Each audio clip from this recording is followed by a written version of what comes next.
So ಇದ್ರ ಬಗ್ಗೆ ಚರ್ಚೆ ಮಾಡೋದಕ್ಕೆ ಮಾಹಿತಿ ಕೊಡೋದಕ್ಕೆ ನನ್ನ ಜೊತೆ ಜಾಯಿನ್ ಆಗ್ತಾ ಇದ್ದಾರೆ ಡಾಕ್ಟರ್ ಜಿ ಪಿ ಗುರುರಾಜ್ ಅವರು, ಅಧ್ಯಾಪಕರು, ಮುಖ್ಯಸ್ಥರು ಹಾಗೂ ಮನೋವೈದ್ಯರು, ಈಸ್ಟ್ ಪಾಯಿಂಟ್ ಹಾಸ್ಪಿಟಲ್. ಸರ್ ನಮಸ್ತೆ, ಸ್ವಾಗತ ತಮಗೆ. ನಮಸ್ಕಾರ ಸರ್. ನೋಡಿ, ದೇಶದಲ್ಲಿ ಆತ್ಮಹತ್ಯೆ ಮಾಡಿಕೊಳ್ಳುವಂಥವರ ಸಂಖ್ಯೆ ಮಿತಿ ಮೀರಿ ಸಾಗ್ತಾ ಇದೆ, ನಿಯಂತ್ರಣಕ್ಕೆ ಸಿಗ್ತಾ ಇಲ್ಲ. ಇತ್ತೀಚೆಗೆ ರಾಷ್ಟ್ರೀಯ ಅಪರಾಧ ದಾಖಲೆಗಳ ಬ್ಯೂರೋ NCRB ಆತ್ಮಹತ್ಯೆ ಮಾಡಿಕೊಳ್ಳುವವರ ಅಂಕಿ ಅಂಶಗಳ ವಿವರವನ್ನು ಬಿಡುಗಡೆ ಮಾಡಿದೆ.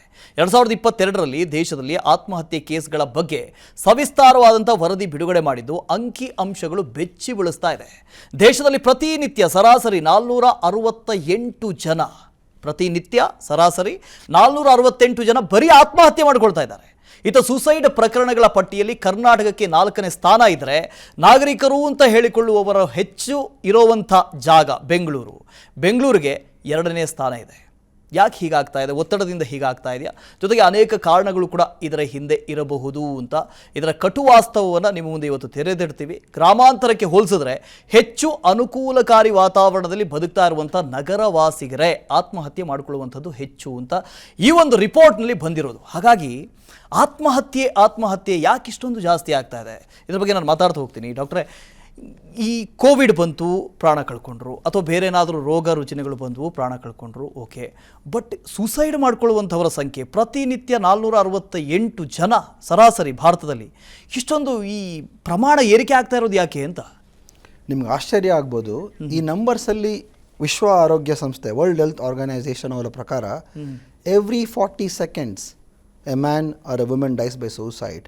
ಅಂದರೆ ನಾನು ನಿಮ್ಮ ರೂಮಿಂದ ಮೆಟ್ಲೆತ್ಕೊಂಡು ನೀವು ಬರೋದಕ್ಕೆ ನನಗೆ 1 ನಿಮಿಷ ಆಯಿತು, 1.5 ನಿಮಿಷ ಆಯಿತು, 2 ನಿಮಿಷ ಆಯಿತು, ಅಲ್ಲಿ ಆಗಲೇ 3 ಜನ ನಾವು ಕಳ್ಕೊಂಡಿದ್ದೀರಿ. That is the rate. Unfortunately youngsters, ಈಗ ಯುವಕರು 19, 15 to 44 ನೋಡಿ, ಡಿಗ್ರಿ, ಮದುವೆ, ಎಸ್ಟಾಬ್ಲಿಷ್ಮೆಂಟ್, ಅವರು ಆ ವಯಸ್ಸಿನಲ್ಲಿ ಮೋಸ್ಟ್ ಪ್ರೊಡಕ್ಟಿವ್ ಏಜ್ ಗ್ರೂಪಲ್ಲಿ ಅನ್ಫಾರ್ಚುನೇಟ್ಲಿ ಯುವಕರು, ಯುವತಿಯರು ಈ ಆತ್ಮಹತ್ಯೆಗೆ ಬಲಿಯಾಗೋದು ನಿಜವಾಗ್ಲೂ ತುಂಬ ದುರದೃಷ್ಟಕರ. Very very very unfortunate. ಈಗ ನೀವಂದ್ರಿ ಅರ್ಬನ್ ಆ್ಯಂಡ್ ರೂರಲ್ ಏನಾಗಿದೆ ಅಂದರೆ ಅರ್ಬನೈಸೇಷನ್. ಈಗ ಫಾರ್ ಎಕ್ಸಾಂಪಲ್ ಹಳ್ಳಿಯಲ್ಲಿರೋ ಒಂದು ವಾತಾವರಣ, ಅದೇ ಹಳ್ಳಿ ವ್ಯಕ್ತಿ ನಾನು ಇಲ್ಲಿ ಏನು ಸಂಪಾದನೆ ಇದೆ, ಕೂಲಿ ಕೆಲಸ ಮಾಡಿದ್ರೆ ಬರೀ 800 ರೂಪಾಯಿ ಸಿಗುತ್ತೆ, ಬೆಂಗಳೂರಲ್ಲಿ ಎಷ್ಟೊಂದು ಆಪರ್ಚುನಿಟಿ ಇದ್ದಾವೆ ಅಂತ ಹಳ್ಳಿಯಿಂದ ಬೆಂಗಳೂರು ಅಥವಾ ಯಾವುದೇ ಊರಾಗಲಿ ಬಂದಾಗ ಅವ್ರಿಗೇನಾಗುತ್ತೆ, ಇಲ್ಲಿರೋ ಜನರ ವರ್ತನೆ, ಅನುಕೂಲತೆ, ಪರಿಸ್ಥಿತಿ ಅವ್ರು ಕೋಪ್ ಮಾಡೋಕ್ಕಾಗ್ತಾ ಇಲ್ಲ. ಸಡನ್ ಚೇಂಜ್ ಇನ್ ಎನ್ವೈರ್ಮೆಂಟ್, ಅಲ್ಲಿರೋ ಅವರ ಸೋಷಲ್ ಕಲ್ಚರಲ್ ಫ್ಯಾಕ್ಟರ್ಸ್ ಅಂತ ಬರುತ್ತೆ. ಮುಖ್ಯವಾಗಿ ಹಳ್ಳಿಯಲ್ಲಿ ಎಲ್ಲ ಒಂದು ಗೊತ್ತಿರುತ್ತೆ ಎಲ್ಲರಿಗೂ, ಅವ್ರ ಮನೆಯವರ ಹಂಗೆ ಗೊತ್ತಿರುತ್ತೆ. ಇಲ್ಲಿ ಬೆಂಗಳೂರು ಹೇಗಿದೆ ಅಂದರೆ, ನೀವು ಬೆಂಗಳೂರು ಅಂತ ತಂದ್ರಲ್ಲ, ಇಲ್ಲಿ ಅಪಾರ್ಟ್ಮೆಂಟ್ಸು, ನಾವಿರೋದು ಅಪಾರ್ಟ್ಮೆಂಟ್ಸಲ್ಲಿ ಒಂದು ಅಪಾರ್ಟ್ಮೆಂಟಲ್ಲಿ 400-500 ಜನ ಮನೆಗಳಿರ್ತಾರೆ. ಅವರಿಗೆ ಬರೀ ಯಾವ ಬ್ಲಾಕು ಈ ಬ್ಲಾಕ್ ಅಂತ ಗೊತ್ತಿರ್ಬೋದು ವಿನಃ ಅವ್ರ ಬಗ್ಗೆ ಐಡಿಯಾನೇ ಇರೋದಿಲ್ಲ. ಆದರೆ ನಮ್ಮ ಹಳ್ಳಿಯ ಸೊಬಡು, ಅದ್ರಲ್ಲಿ ಏನಂದರೆ ಪ್ಲಸ್ ಅಂದರೆ ಗೊತ್ತಿರುತ್ತೆ, ನಮ್ಮ ಜನ, ನಮ್ಮವರು, ಅವರು, ಇವರು ಅಂತ ಕಷ್ಟ ಹೇಳ್ಕೊಳ್ಳೋಕ್ಕೆ, ನಷ್ಟ ಹೇಳ್ಕೊಳ್ಳೋಕ್ಕೆ, ನೆನ್ಸ್ಕೊಳ್ಳೋಕ್ಕೆ ಇಂಪಾರ್ಟೆಂಟ್. ಶೇರಿಂಗ್ ಇಸ್ ಕೇರಿಂಗ್ ಅಂತ ಒಂದು ಫಿಲ್ಮ್ ಡೈಲಾಗ್ ಆದರೂ ಶೇರ್ ಮಾಡೋಕೆ ಬೇಕು.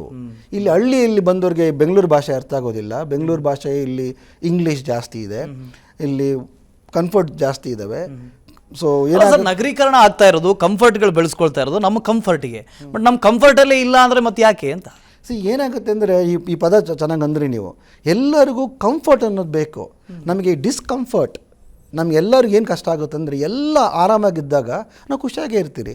ಸಣ್ಣ ಕಷ್ಟ ಈಗಿನ ಯುವಕರಿಗೆ, ಯುವತಿಯರಿಗೆ ಏನಾಗಿದೆ ಅಂದರೆ ಇನ್ಸ್ಟೆಂಟ್ ಹ್ಯಾಪಿನೆಸ್. ಈಗ ನನಗೇನೋ ತಿಳ್ಕೊಬೇಕು, ಈಗ ನಿಮ್ಮ ಚಾನಲ್ ಬಗ್ಗೆ ನಂಗೆ ಗೊತ್ತಾಗಬೇಕು, ಒಂದೇ ಒಂದು ಕ್ಲಿಕ್ಕಿಂದ ನಂಗೆ ಗೊತ್ತಾಗ್ಬಿಡುತ್ತೆ. ನಾನು ಏನೋ ಒಂದು ನೋಡಬೇಕು, ಕ್ಲಿಕ್ಕಿಂದ ಗೊತ್ತಾಗ್ಬಿಡುತ್ತೆ.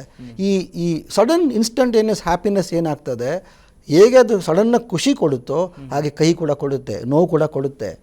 ಈಗ ಒಂದು ಶಾಲೆಯಲ್ಲಿ ಅಥವಾ ಒಂದು ಕಾಲೇಜ್ನಲ್ಲಿ ಒಂದು ಘಟನೆ ಆದರೆ ಅದು ಕ್ಲಾಸ್ ಟೀಚರ್ಗೆ ಮಾತ್ರ ಗೊತ್ತಿರ್ತಿತ್ತು ಒಂದು ಕಾಲದಲ್ಲಿ, ಅಥವಾ ಅಕ್ಕಪಕ್ಕ ಕ್ಲಾಸ್ ಮಾತ್ರ ಕೊಲೀಸ್ ಮಾತ್ರ ಗೊತ್ತಿರ್ತಿತ್ತು.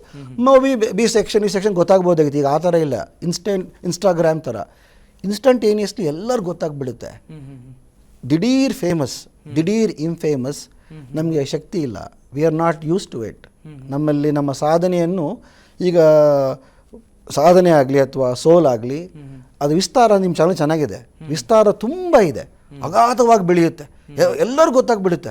ಏನೋ ಮಾರ ಇವತ್ತು ಹಿಂಗೆ ಆಯ್ತಂತೆ ನೋಡಿ ಅಂತ ಒಂದು ಈಸಿ ಗೊತ್ತಾಗ್ಬಿಡುತ್ತೆ. ಅಲ್ಲಿ ಹಿಂಗೆ ಆಯ್ತಂತೆ, ಆ ಕಾಲೇಜಲ್ಲಿ ಗಲಾಟೆ ಆಯ್ತಂತೆ, ಆತ್ಮಹತ್ಯೆ ಮಾಡ್ಕೊಂಡಂತೆ, ಅವ್ರು ಹಿಂಗೆ ಗಲಾಟೆ ಆಯ್ತಂತೆ, ಅವ್ರು ಡಿವೋರ್ಸ್ ಆಯ್ತಂತೆ, ಈ ಥರ ನ್ಯೂಸ್ ಎಲ್ಲರಿಗೂ ಬಂದಿರೋದು ಏನಾಗ್ಬಿಡುತ್ತೆ, ನಿಮಗೆ ಎಲ್ಲರೂ ಕೇಳೋ ಥರ ಆಗಿಬಿಡ್ತಾರೆ. We cannot share our personal sorrows with everybody. And unknown ಯಾರೋ ಗೊತ್ತಾಯಿತು ಅಂದರೆ ಅದು ಕಷ್ಟ, ಅವಮಾನಕರ.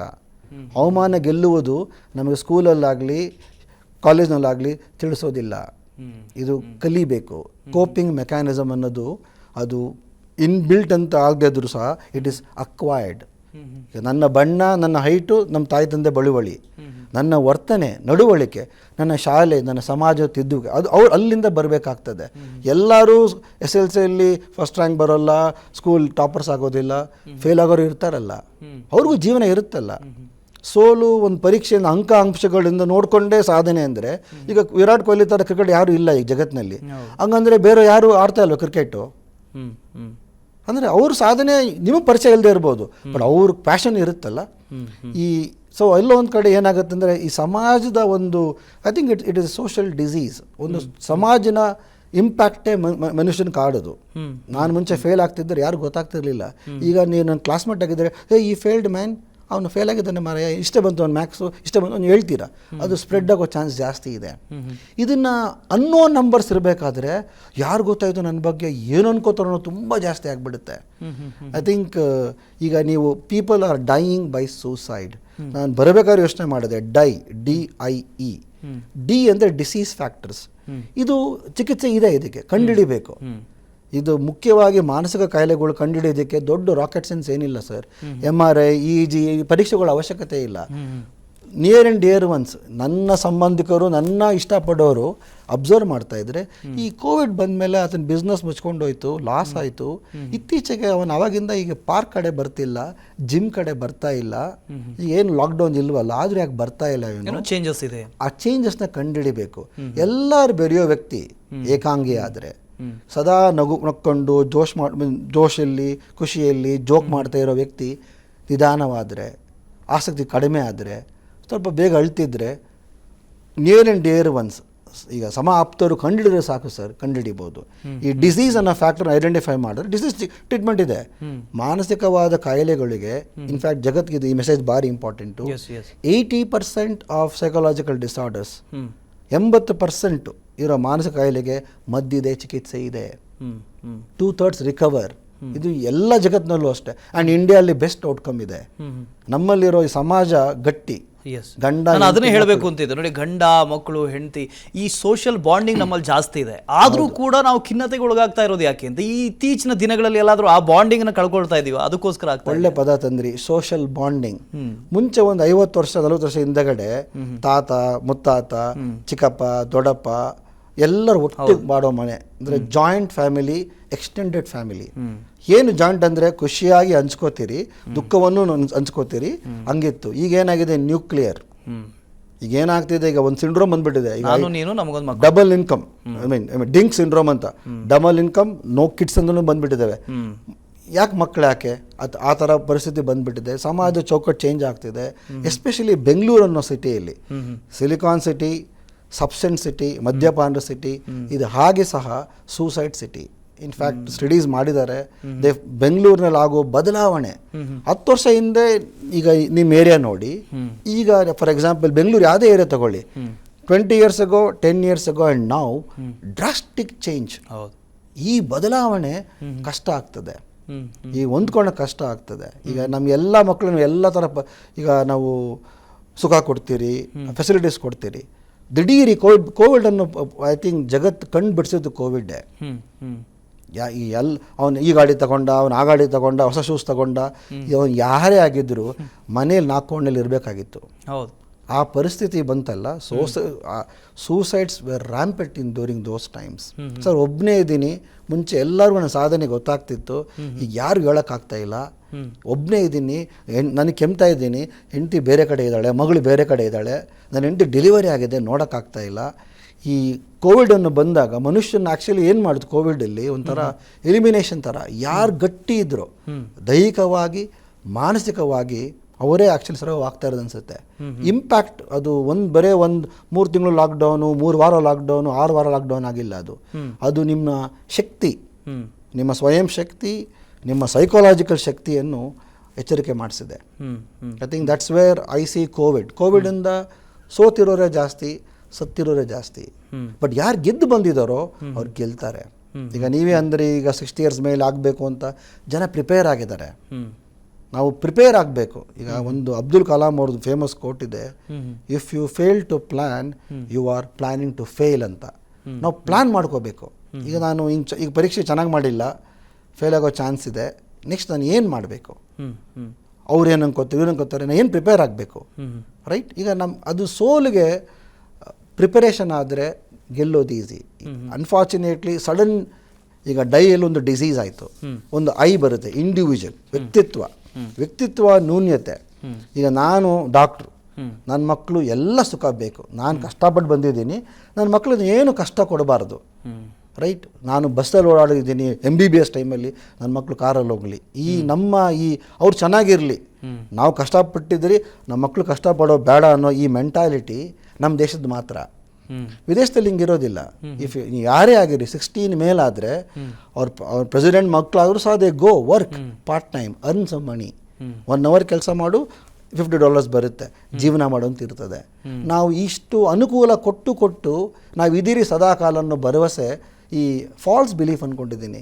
ಯಾವಾಗಲೂ ನಾನು ಇದೀನಪ್ಪ, ಎಲ್ಲದಕ್ಕೂ ನಾನು ಇದೀನಪ್ಪ ಅನ್ನೋದು ಕಷ್ಟ ಆಗ್ತದೆ. ಸಡನ್ ಆಗಿ ನನ್ನ ಜೊತೆ ಯಾರು ಇಲ್ಲ ಅಂದಾಗ ಈ ಥರ ಆಗುತ್ತೆ. ನಿಮ್ಮ ವೈಯಕ್ತಿಕ ಬೇಡಿಕೆ ಇರೋದಿಲ್ವಲ್ಲ, ನಿಮಗೆ ನಾನು ಗರ್ಲ್ ಫ್ರೆಂಡ್ ಕೊಡ್ಸೋಕ್ಕಾಗಲ್ಲ, ಒಳ್ಳೆ ಗಂಡ ಕೊಡ್ಸೋಕ್ಕಾಗಲ್ಲ, ಮದುವೆ ಮಾಡಿಸ್ಬಲ್ಲೆ, ಮದುವೆ ಜೀವನ ಸಾಧನೆ ನಿಮ್ದಾಗಿರುತ್ತಲ್ಲ, ನಾವು ಕೆಲವು ದಾರಿ ತೋರಿಸ್ಬಲ್ಲಿ, ಬಟ್ ನಿಮ್ಮ ದಾರಿ ನೀವೇ ನಡೆಯೋದು.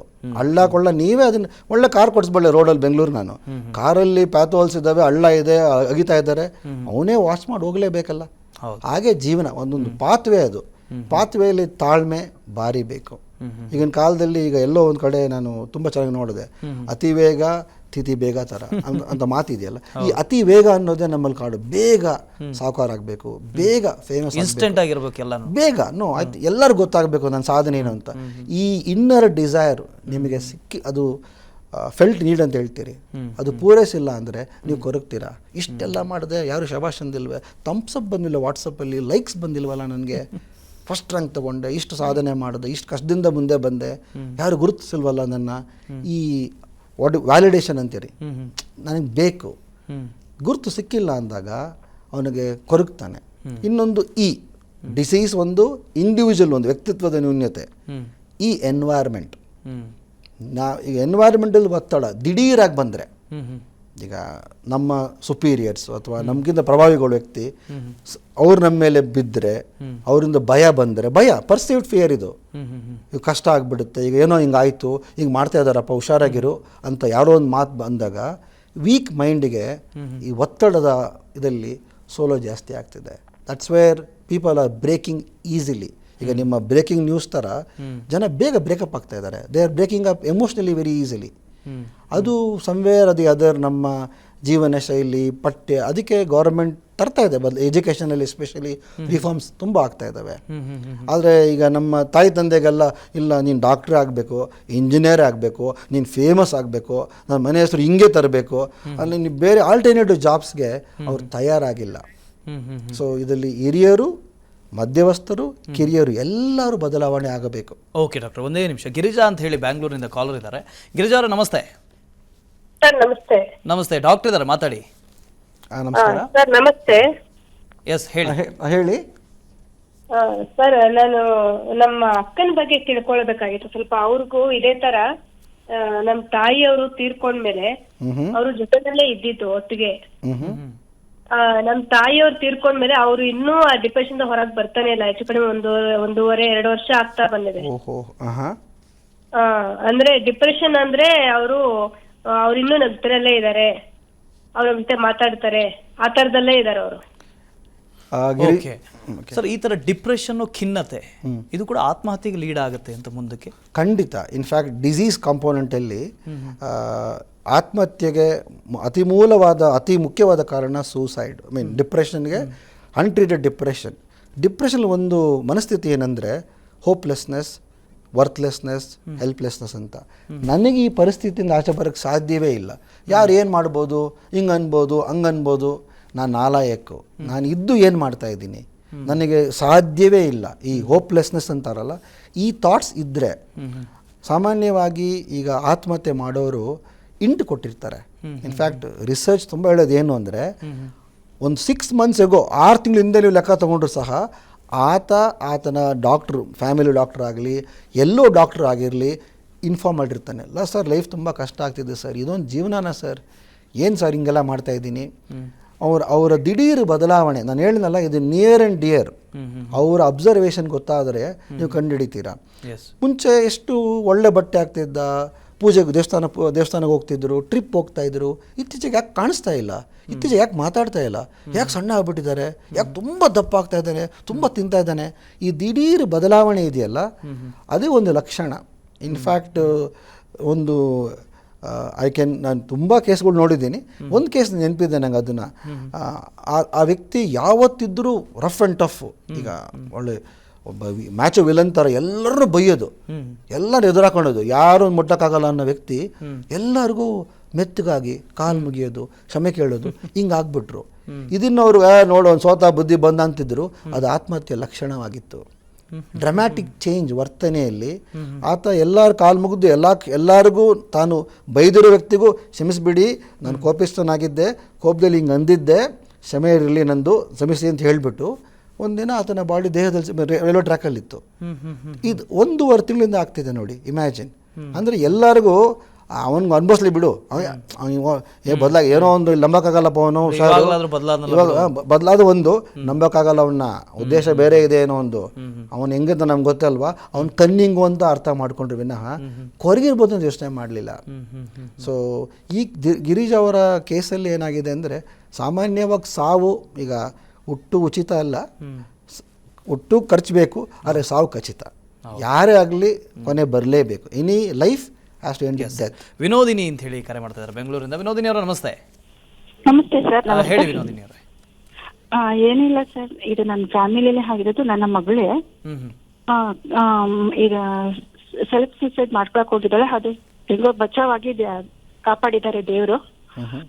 ಆದ್ರೆ ಈಗ ನಮ್ಮನ್ಗೆ ಬ್ಲಾಕ್ ಮೇಲ್ ಮಾಡ್ಬಿಡ್ತಾಳೆ. ಅವಳಿಗೆ ಹೇಗ್ ಮಾತಾಡ್ಸ್ಬೇಕು, ಹೇಗ್ ನಡ್ಕೋಬೇಕು, ಅವಳ ಹತ್ರ ನಾನು ಹೇಗೆ, ನಾನು ಆಗ್ಲಿ ನನ್ನ ಮಗಳಾಗ್ಲಿ ನನ್ನ ಯಜಮಾನ್ ಆಗ್ಲಿ ಅವಳ ಹತ್ರ ಯಾವ ತರ ವರ್ತಿಸ್ಬೇಕು ಅಂತ ಗೊತ್ತಾಗಲ್ಲ ಸರ್. ದಿನ ನಾನು ನೊಂದ್ಕೊತೀನಿ, ಅಳ್ತೀನಿ, ಯಾರ ಹತ್ರ ಹೇಳ್ಕೋಬೇಕು ಅಂತ ಅನ್ಸಲ್ಲ. ನನಗೆ ಯಾರು ಇಲ್ಲ ಸರ್ ಹೇಳ್ಕೊಳಕ್ಕ. ನನ್ನ ಮಗಳು ನಾನು ತುಂಬಾ ಸಫರ್ ಮಾಡ್ತಾ ಇದೀವಿ ಅವಳ ಬಗ್ಗೆ. ಕಾಲೇಜಲ್ಲಿ ಮಾಡ್ಕೊಳಕ್ಕೆ ಅಂತ ಹೋಗಿದ್ಲು ಸರ್, ಹೇಗೋ ಬದುಕಿದ್ದಾಳೆ. ಆದ್ರೆ ಈಗ ಅವಳನ್ನ ಹೊರಗಡೆ ತರಕ್ ನಾನು ತುಂಬಾ ಕಷ್ಟಪಡ್ತಾ ಇದ್ದೀನಿ ಸರ್. ವಿನೋದಿನಿ ಅವರೇ, ನಿಮ್ಮ ಕಷ್ಟಗಳಿಗೆ ತುಂಬ ದುಃಖ ಆಗ್ತದೆ, ಆದರೆ ಇದು ಚಿಕಿತ್ಸೆ ಇದೆ.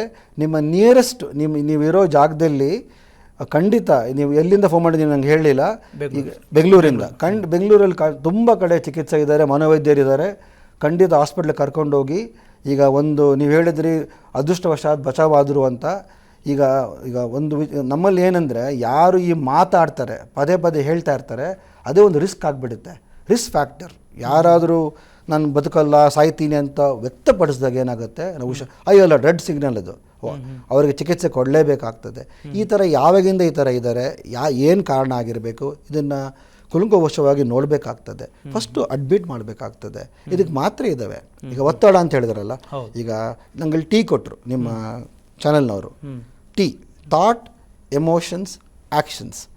ಥಾಟ್ ನೆಗೆಟಿವ್ ಇದ್ದರೆ ಎಮೋಷನ್ಸ್ ನೆಗೆಟಿವ್ ಇರುತ್ತೆ, ಹಾಗೆ ವರ್ತನೆ ಆ್ಯಕ್ಷನ್ಸ್ ನೆಗೆಟಿವ್ ಇರುತ್ತೆ. ನನಗೆ ಬಲವಾದ ನಾನು ವೇಸ್ಟು, ನೀವು ಯಾರೂ ಸರಿ ಇಲ್ಲ, ನೀವು ಯಾರು ನನ್ನ ಅರ್ಥ ಮಾಡ್ಕೋತಾ ಇಲ್ಲ, ಜಗತ್ತೇ ನಾನು ಇಷ್ಟಪಡೋದಿಲ್ಲ, ನಾನು ಏನೇ ಮಾಡಿದ್ರು ನೀವು ನನ್ನ ಬದಲಾಗ್ತಾ ಇಲ್ಲ, ಆ ಥಾಟ್ಸ್ ಇದ್ದಾಗ ದುಃಖ ಕೋಪ ಇದ್ದೇ ಇರುತ್ತಲ್ವ, ತಕ್ಕಾಗಿ ವರ್ತನೆ ಇದ್ದೇ ಇರುತ್ತೆ.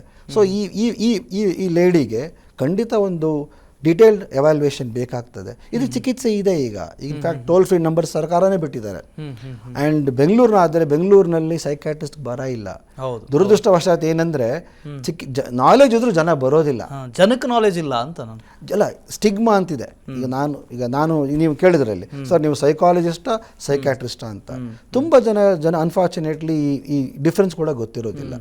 ಸೈಕಾಲಜಿಸ್ಟ್ ಸಹ ಮನಸ್ಸು ತಿಳ್ಕೊಂಡಿರ್ತಾರೆ, ಕೌನ್ಸಿಲಿಂಗ್ ಕೊಡ್ತಾರೆ, ಆದರೆ ಮಾತ್ರೆ ಬರೆಯೋಕ್ಕಾಗೋದಿಲ್ಲ. ನಾವು ಮನೋವೈದ್ಯರು, ನಾವು ಕೌನ್ಸಿಲಿಂಗು ಮಾಡ್ಬೋದು, ಮಾತ್ರೆನೂ ಕೊಡ್ಬೋದು.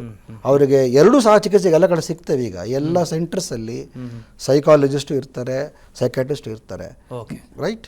S sir. ಲತಾ ಅಂತ ಹೇಳಿ ಮತ್ತೊಬ್ರು ಕರೆ ಮಾಡಿದ್ದಾರೆ. ಲತಾ ಅವರೇ ನಮಸ್ತೆ. ನಮಸ್ತೆ ಸರ್. ಮಾತಾಡಿ ಲತಾ ಅವರೇ. ನಾನು ಬೆಂಗಳೂರಲ್ಲೇ ಇದ್ದೆ. ಇವಾಗ ನಾವು ನಮ್ಮ ಸಾಗರಕ್ಕೆ, ಶಿವಮೊಗ್ಗ ಸಾಗರಕ್ಕೆ ಬಂದಿದ್ದೀವಿ. Okay. I mean husband job ಇದಾಯ್ತು. ಏನಾಯ್ತು? ಜಾಬ್ ಹೋಯ್ತು, ಕಂಪ್ನಿ ಕ್ಲೋಸ್ ಆಯ್ತು. ಹಸ್ಬೆಂಡ್. ಓಕೆ. ಸೊ ಇವಾಗ ನನಗೆ ಬೆಂಗಳೂರಲ್ಲಿ ಮನೆ ಇದೆ ಒಂದು, ನಾನು ಅದು ಬಾಡಿಗೆ ಬರುತ್ತೆ, ಅದ್ರಲ್ಲೇ ಫುಲ್ ಫ್ಯಾಮಿಲಿ ನಡ್ಸ್ಕೊಂಡು ಹೋಗ್ತಾ ಇದ್ದೀನಿ. ಎಷ್ಟು ಕಷ್ಟ ಆಗಿದೆ ಅಂದ್ರೆ ನಿಜವಾಗ್ಲು. ಎಷ್ಟೊಂದು ನನ್ಗೆ ಅನ್ಸುತ್ತೆ ಕೆಲವೊಂದು ಟೈಮು ಮಕ್ಕಳನ್ನು ಸಾಯಿಸ್ಬಿಟ್ಟು ನಾನು ಏನಾದ್ರು ಮಾಡ್ಕೊಂಬಿಡಿ, ಯಾಕಂದ್ರೆ ಗಂಡಂಗೆ ಜವಾಬ್ದಾರಿ ಇದೆ. ಇವಾಗ ಜಾಬ್ಗೆ ಹೋಗಿ ಅಂದ್ರೆ ಇವಾಗ ಜಾಬ್ಗೆ ಹೋಗಲ್ಲ ಅಂತಾರೆ. ಅಮ್ಮ, ನಮ್ಮ ಹೆಸರು ಮರ್ತೋದೆ ನಾನು, ದಯವಿಟ್ಟು ಮೇಡಮ್. ಲತಾ ಅವರೇ, ಶಿವಮೊಗ್ಗದಲ್ಲಿ ಮನೋವೈದ್ಯರು ತುಂಬ ಜನ ಇದ್ದಾರಮ್ಮ, ಅಲ್ಲಿ ಸೆಂಟರ್ಸ್ ಇದ್ದಾವೆ. ದಯವಿಟ್ಟು ನೋಡಿ, ಜಾಬ್ ಲಾಸು ಹೇಳಿದ್ನಲ್ಲ, ಈ ಕೊರೋನಾ ಬಗ್ಗೆ ಮಾತಾಡ್ತಾ ಇದ್ದೆ. ಕೊರೋನಾ ಅಲ್ಲಿ ಲಕ್ಷಾಂತರ ಜನ ಕೆಲಸ ಕಳ್ಕೊಂಡ್ರು, ಕೋಟ್ಯಾಂತರ ಜನ ಲಾಸ್ ಆಯಿತು. ಈಗ ನಿಮಗೆ ಅವ್ರ ಜಾಬ್ ಹೋಗಿದೆ ಅಂತ ಹೇಳಿದ್ರಿ, ಎಷ್ಟು ತಿಂಗಳಂತ ನಂಗೆ ಗೊತ್ತಾಗಿಲ್ಲ. ಬಟ್ ನಿಮ್ಮ ಮಾತು, ಅವರ ಮಾತು, ಮಕ್ಕಳಿದ್ದಾರೆ, ಬದುಕೋದು ಬೇಡ, ಒಟ್ಟಿಗೆಲ್ಲ ತಿನ್ಬೇಡ ವಿಷಯ ಅನ್ನೋದು ತುಂಬ ತಪ್ಪಾಗ್ತದೆ. ದಯವಿಟ್ಟು ನಿಮ್ಮ ಯಜಮಾನ್ರು ಕರ್ಕೊಂಡು, ಶಿವಮೊಗ್ಗದಲ್ಲಿ ತುಂಬ ಸೆಂಟರ್ಸ್ ಇದ್ದಾವೆ, ದಯವಿಟ್ಟು ಅವ್ರನ್ನ ಭೇಟಿಯಾಗಿ ಕೂಡಲೇ ಪರೀಕ್ಷೆ ಮಾಡಿಸ್ಕೊಳ್ಳಿ. ಇದಕ್ಕೆ ಚಿಕಿತ್ಸೆ ಇದೆ. ಡಿಪ್ರೆಷನ್ ಇಸ್ ಟ್ರೀಟಬಲ್ ಡಿಸೀಸ್, ಅದಕ್ಕೆ ಪರಿಹಾರ ಇದೆ. ಖಿನ್ನತೆಗೆ, ಡಿಪ್ರೆಷನ್ಗೆ ಏನಮ್ಮ, ನಾನು ಕೊರೋನಾ ಟೈಮಲ್ಲಿ ಸಿಕ್ಕಾಪಟ್ಟೆ ಡಿಪ್ರೆಷನ್ಗೆ ಹೋಗಿದ್ದೆ. ಈದ್ರದೇನೆ ಟೆನ್ಷನ್ ಮಾಡ್ಕೊಂಡು ಹಿಂಗ್ ಹೋಯ್ತು, ಹಿಂಗ್ ನಡ್ಸೋದು ಫ್ಯಾಮಿಲಿ. ಮಾತ್ರೆ ತಗೊಂಡಿಲ್ವಾ ತಾವು? ಮಾತ್ರೆ ಲತಾ ಅವರೇ, ಮಾತ್ರೆ ತಗೊಂಡಿಲ್ವೇನಮ್ಮ? ಇಲ್ಲ ಸರ್, ನಾನು ಏನು ಇದು ಮಾಡ್ತಿದ್ದೆ. ನಾನು ಈಗ ತಾನೇ ಹೇಳ್ತಿದ್ದೆ ನೋಡಿ, ಥಾಟ್ಸ್. ಈಗ ನಮಗೆ ಒಂದೇ ಒಂದು ಮನುಷ್ಯನಲ್ಲಿ ಏನಂದರೆ, one thought can destroy us. ನಾನೀಗ ಆಚೆ ಹೋಗ್ತೀನಿ, ನಂಗೆ ಯಾರೋ ಸಾಯಿಸ್ತಾರೆ ಅಂತ ಬಂದ್ಬಿಟ್ರೆ ನಂಗೆ ಭಯ, ಇಟ್ ವಿಲ್ ಡಿಸ್ಟ್ರಾಯ್ ಮೀ ಅಲ್ಲ. ಆಗಿರಬೇಕಾದ್ರೆ ಸಾದಾ ನೆಗೆಟಿವ್ ಥಾಟ್ಸ್ ಬರ್ತಿದೆ ಅಂದರೆ, ಈಗ ಎವಿಡೆನ್ಸ್ ಏನಿದೆ, ಈಗ ಹೇಗೆ ಇನ್ಸುಲಿನ್ ಕಡಿಮೆ ಆದರೆ ಡಯಾಬಿಟೀಸ್ ಬರುತ್ತೋ, ಹ್ಯಾಪಿ ಹಾರ್ಮೋನ್ಸ್ ಬ್ರೈನಲ್ಲಿ ಸೆರೋಟೋನಿನ್ ಕಡಿಮೆ ಆದರೆ ಆ ವ್ಯಕ್ತಿಗೆ ಸುಖ ಈ ಕೆನಾಟ್ ಅನುಭವಿಸೋಕ್ಕಾಗೋದಿಲ್ಲ. ಆತಂಕ, ಗಾಬರಿ, ಬೇಜಾರು, ಬೇಸರ, ನಿಶಕ್ತಿ ಕಾಣ್ತಾ ಇರ್ತದೆ.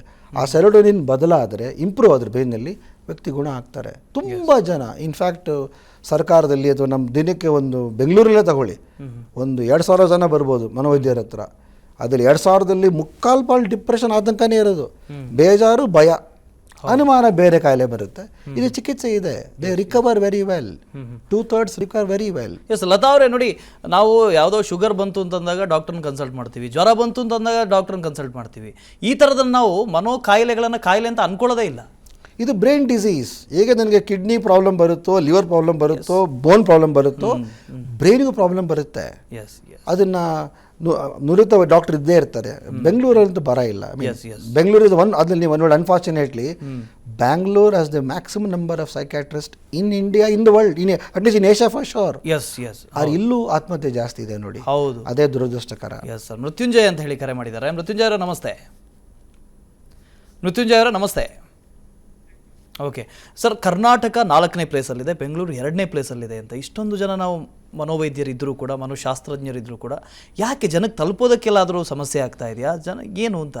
That's very good question. In fact ಒಳ್ಳೆ ಕ್ವಶನ್ ಕೇಳಿದ್ರಿ ತಾವು. ಒಂದೇನೆಂದರೆ, ಈ ಚಿಕಿತ್ಸೆ, ಈಗ ನಿನಗೇನಾಗಿದೆ, ಇವೆಲ್ಲ ಕಾಮನ್ ಮಾರಾಯ. ಬ್ರೇಕಪ್ಸು, ಜಾಬ್ ಲಾಸು, ಐ.ಟಿ.ಐಲಿ ಜಾಬ್ ಬರುತ್ತೆ ಹೋಗುತ್ತೆ, ಬಾಸ್ ಬೈತಾರೆ, ಎಲ್ಲ ಬಾಸ್ ಹೆಂಗಿರ್ತಾರೆ. ಈ ಜನ ಏನಾಗುತ್ತೆ, ಅವರೇ ಫ್ರೀ ಅಡ್ವೈಸ್ ಅಂತಾರಲ್ಲ, 4 ದಿನ ಹಿಂಗಿರುತ್ತೆ, ಆಮೇಲೆ ಸರಿ ಹೋಗ್ತೀಯ ಬಿಡು, ಏನಾಗುತ್ತೆ, ಯಾಕೆ ಹಿಂಗಿದೆಯಾ, ಹೋಗು ಅಂತಾರೆ. ಅನ್ಫಾರ್ಚುನೇಟ್ಲಿ ಆತನ ಫೀಲಿಂಗ್ಸು, ನಮ್ಮ ಸಫರಿಂಗ್ ನಮಗೆ ಇರುತ್ತೆ ಸರ್. ಈಗ ಅದನ್ನು ಶೇರ್ ಮಾಡ್ತಾ ಇಲ್ಲ ಜನ. ಅಲ್ಲಿ ಏನಾಗ್ತಿದೆ, ಚಿಕಿತ್ಸೆ ಇದೆ. As I told you, this depression is the disease of the neurons.